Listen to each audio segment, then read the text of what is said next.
Municipal ఎన్నికల్లో Congress party jet speed తో దూసుకుపోతుంది.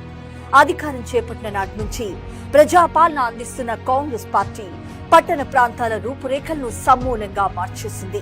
అటు సంక్షేమ పథకాలు, ఇటు అభివృద్ధి పనులను జోడెద్దులా నడిపిస్తూ పల్లెలతో పాటు పట్టణాలను క్లీన్ అండ్ గ్రీన్ గా తీర్చిదిద్దింది.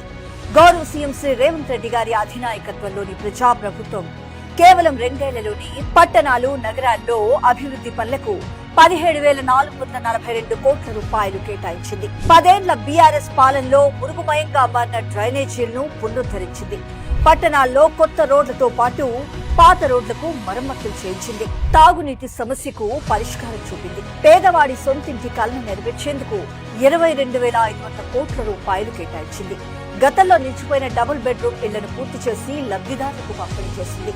మహిళలందరికీ ఫ్రీ బస్సు సౌకర్యం, 200 యూనిట్ల వరకు ఉచిత విద్యుత్, 500 రూపాయలకే గ్యాస్ సిలిండర్ ఇస్తూ ప్రతి ఇంటికి సంక్షేమాన్ని అందిస్తుంది. గత బీఆర్ఎస్ సర్కార్ రాష్ట్రానికి చేసిన అప్పుల గాయాన్ని మార్పుతూ ప్రజాప్రభుత్వం అభివృద్ధి సంక్షేమాన్ని నిరాటంకంగా కొనసాగిస్తూ పేదవాళ్ల మనసు దోచుకుంది. ఇటీవల జరిగిన సర్పంచ్ ఎన్నికల్లో ఈ అభివృద్ధి సంక్షేమమే కాంగ్రెస్ పార్టీకి పట్టం కట్టింది. ఈ మున్సిపల్ కార్పొరేషన్ ఎన్నికల్లోనూ మెజార్టీ ప్రజలు 2 ఏళ్ల ప్రజాపాలనకు జై కొట్టేందుకు సిద్ధమయ్యారు.